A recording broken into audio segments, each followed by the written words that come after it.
आवत ई गाना इनकर धूम ही मचावेले, आवत इनकर गाना देखा धूम ही मचावेले। कल्लू भैया, अरे कल्लू भैया खाली भोजपुरी में गाना गावेले।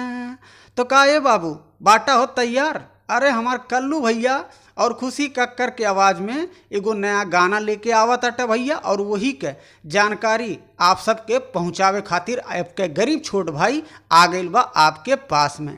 तो ये बाबू कुछ घंटे पहले गानवा के टीजर लॉन्च भइल है, जवन कि 6 घंटा पहले ही, और जह पे अभी तक 5000-6000 प्लस व्यूवर लोग देखत अटे।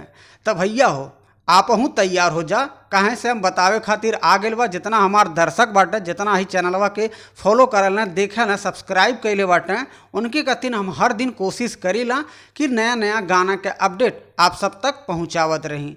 तो भैया ही पोस्टरवा स्क्रीनिया पे देख ले, जौने गानवा के टाइटल है अघिया ना लागी। अरविंद अकेला कल्लू भैया और खुशी कक्कर के आवाज़ में ई गाना के लेके आ रहल बाटे।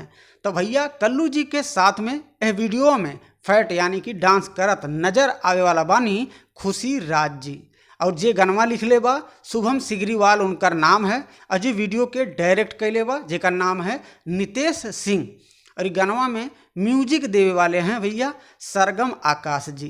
तो ये बाबू तू तैयार हो जा, हम तो पहले से तैयार भटल ही बाटी। काहे से 28 मार्च यानी कि काले भोरे भोरे कल्लू म्यूजिक वर्ल्ड यूट्यूब चैनल से ई गनवा के लॉन्च कैल जाई, जौने गनवा के टाइटल है अघिया ना लागी। तो बाबू हो चैनलवा के सब्सक्राइब कैले और घंटी के दबा दिया। अगर हमार वीडियो पसंद आ गई बा तो 2-4 दोस्त में भेज दिया, और भैया अपने दोस्तवन के शेयर कर दिए ये हमारे कि गाना सुना ना, तो गनवा के अपडेट उन्हों तक पहुँचत रही। अब वीडियो हमार पसंद आ गई तो एकदम लाइक घचघचा के एकदम ठोक दे।